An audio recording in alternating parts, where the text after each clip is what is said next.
Hello everyone, thanks for tuning in. Today we're diving into a topic that can make or break your finance career journey: the job interview. Trying your best to answer complex questions about financial concepts, market trends, and our own experiences can be daunting when sitting in front of a board of seasoned professionals. And it's especially challenging when you're fresh out of school and don't have much interview experience to begin with. But imagine you can prepare for the tough questions the board will ask you during your interview. What if you could learn from someone else's mistakes without having to make them yourself?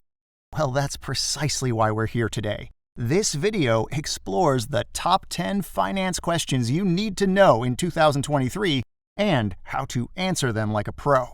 No matter if you're eyeing a role as a financial analyst, investment analyst, or even stepping into the high-paced world of investment banking, these questions will give you a leg up in your next interview.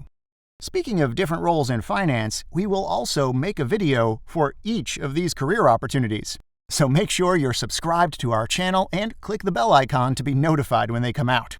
Without further ado, let's prepare for those tricky interview questions so that you can impress employers with your knowledge and skills. Let's begin with the first question. How would you explain the time value of money to someone with little to no financial background? It's straightforward enough, but a lot of candidates find it difficult to provide a coherent answer. The difficulty isn't that you don't understand the concept itself, but rather not knowing how to break it down so that someone with no financial background could grasp it. Here, interviewers aim to test your ability to communicate effectively. This is a crucial skill in any finance role. Employers are looking for a few key things with this question. The first is whether you truly understand the concept of finance. If you can't simplify it, you may not understand it as well as you think. The second thing they test is how you communicate complex ideas, whether you can convey them effectively to a variety of audiences. In a finance role, you may need to explain complex financial data or concepts to colleagues, clients, or stakeholders who don't have a financial background. Our advice is to practice this skill. Choose a few complex financial concepts and try explaining them as simply as you can, as if you're talking to a friend or family member. Remember, the goal is not to impress with big words, but to communicate effectively.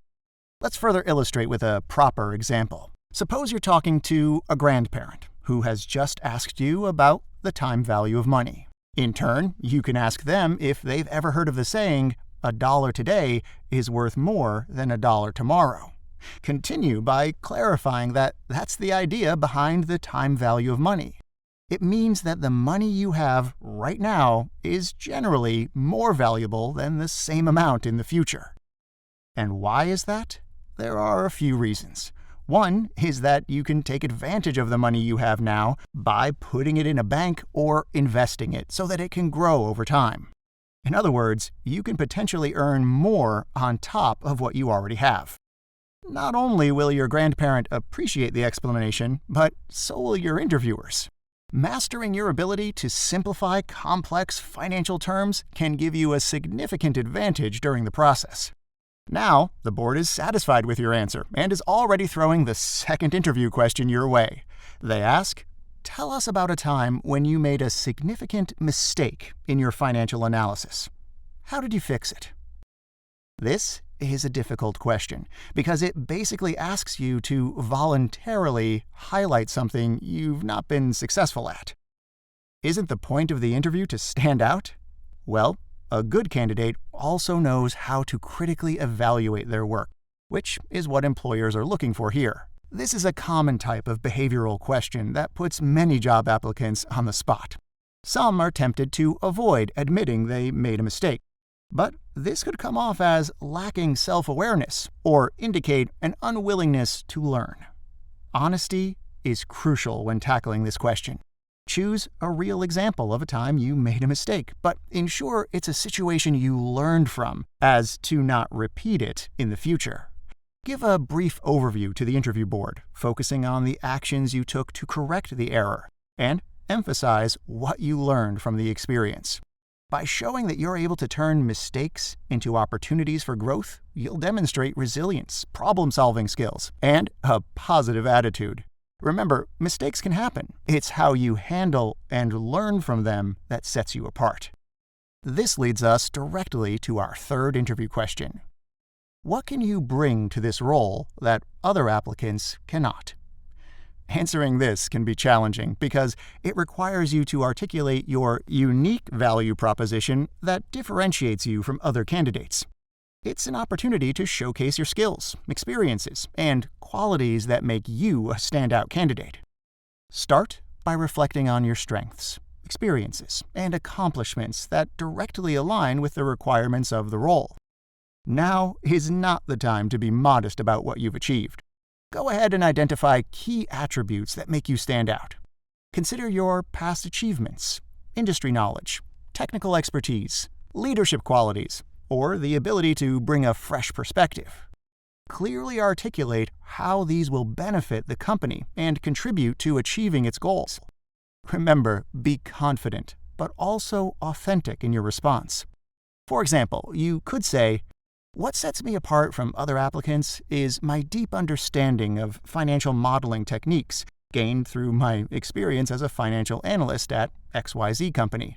I have successfully managed complex financial models and developed strategic insights that directly impact the decision-making and financial performance of the company.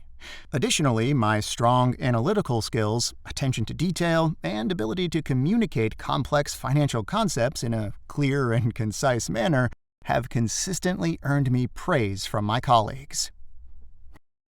Time to examine the next interview question you should be prepared for, which is, if you had to choose just one stock to invest in, which stock would you select? Here, the interviewer wants to assess your investment analysis skills, your ability to identify potential opportunities, and your thought process behind selecting a specific stock. The stock you've picked is not important. What matters is your reason to add it to your portfolio. It's important to showcase your knowledge and provide a well-thought-out rationale for your choice. So, how do you answer this question? Start by expressing your interest in researching various players in the stock market. Then, present your selection with confidence and explain why you choose it. For example, your answer could be, "I'm always researching the latest and greatest players in the stock market. But if I could pick only one, then it would be Netflix. The company still has a large market to capture abroad, and I believe it's well positioned to increase its growth over the long term. Netflix's industry position is huge, and it has consistently beaten estimates on earnings, making its stock an appealing choice." By providing clear reasoning backed by relevant information, you demonstrate your ability to analyze companies, assess growth potential, and make informed investment decisions. Your explanation also provides interviewers with an understanding of your own investment style.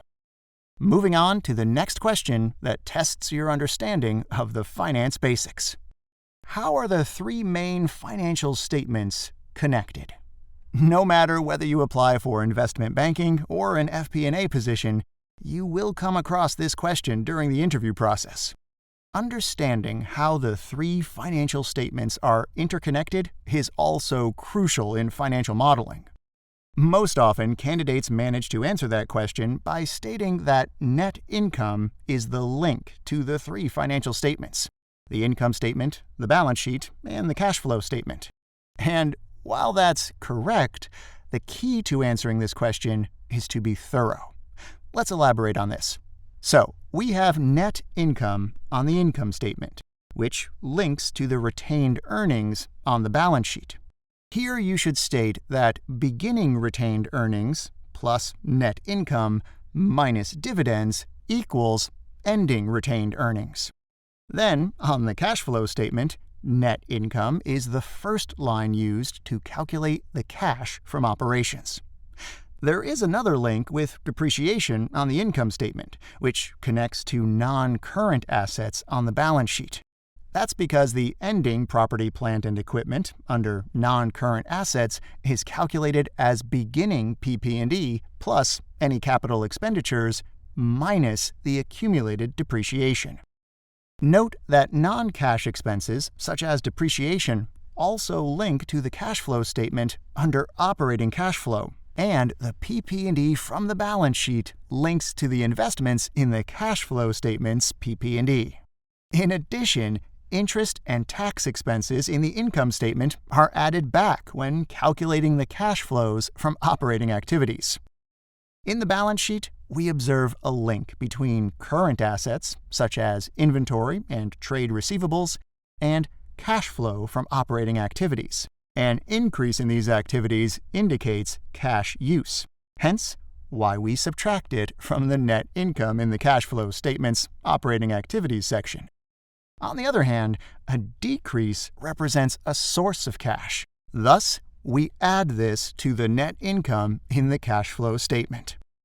Similarly, the issuance of shares, or taking on new debt, are sources of cash for the company reflected in the cash flow from financing activities.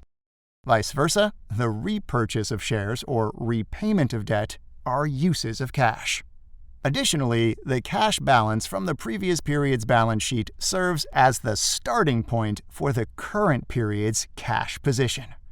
All right, make sure you practice your detailed answer to showcase your in-depth knowledge of financial statements. What's next from the interview board? You'll have to answer more questions on financial statements, such as, what is the impact on the income statement when the value of inventory increases by $10? This is a common trick question that you will most likely encounter when applying for an accounting or financial analyst position. In short, there is no impact on the income statements. Here, the interviewer wants to evaluate your knowledge on how transactions related to inventory impact the statement.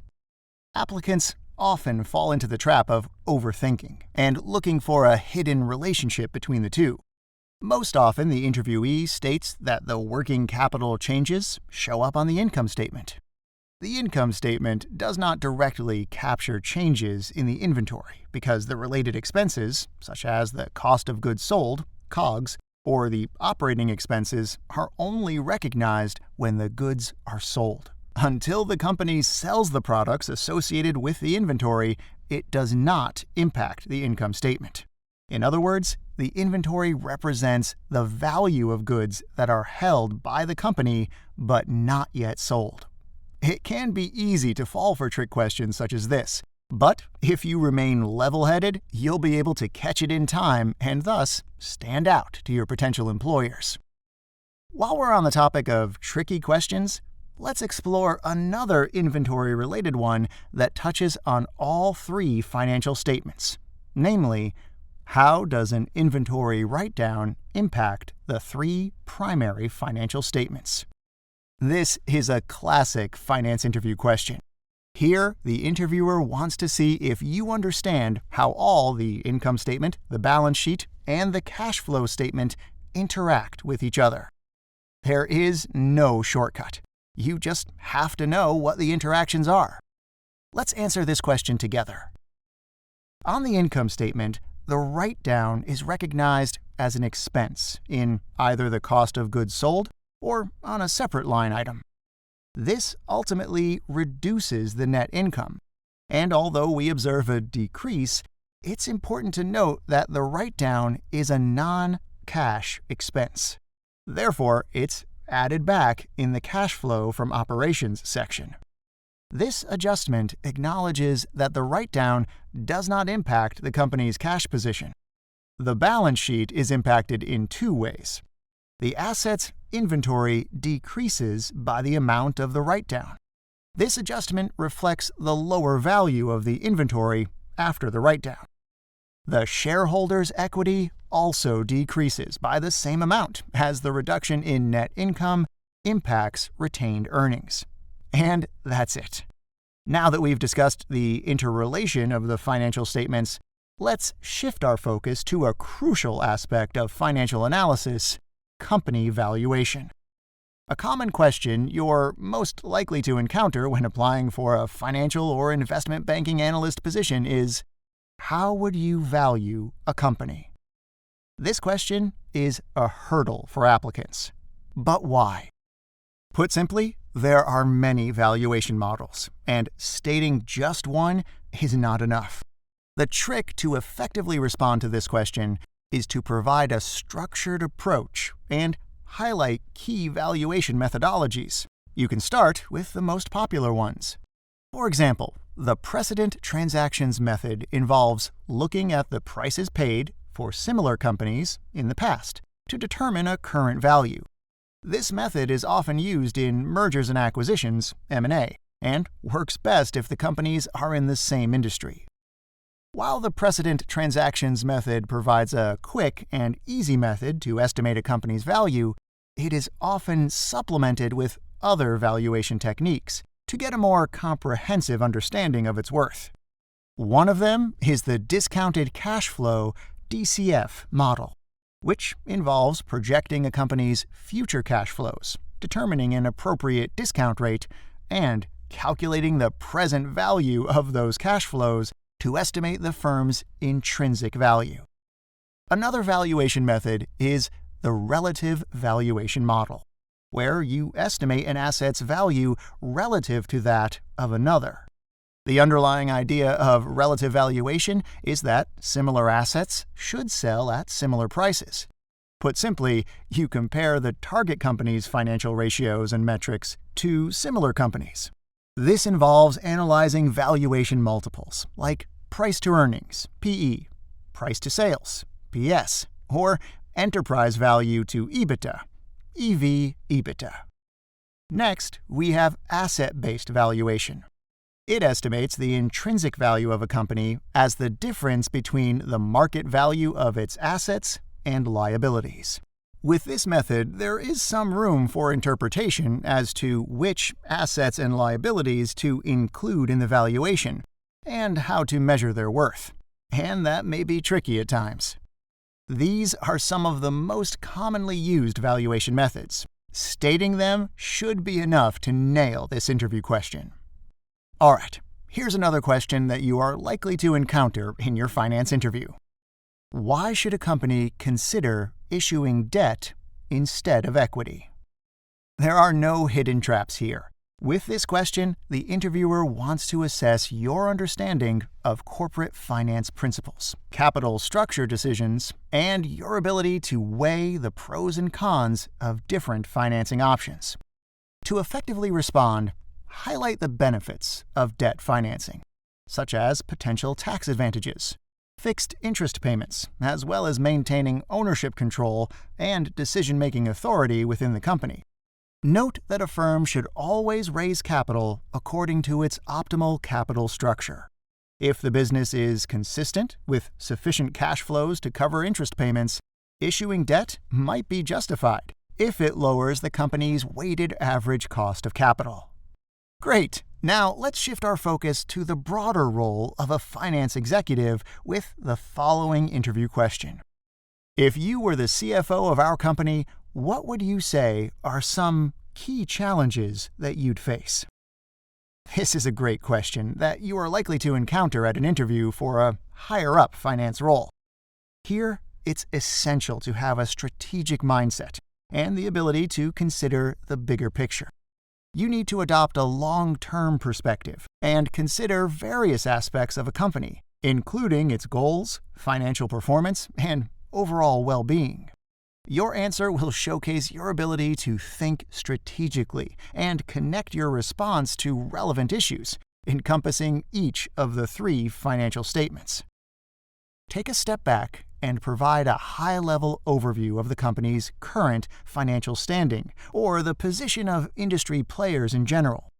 Highlight key aspects from each of the 3 financial statements, as well as considerations beyond them to demonstrate well-rounded analytical thinking. Starting with the income statement, assess the growth rates, margins, and profitability to gauge the company's financial performance.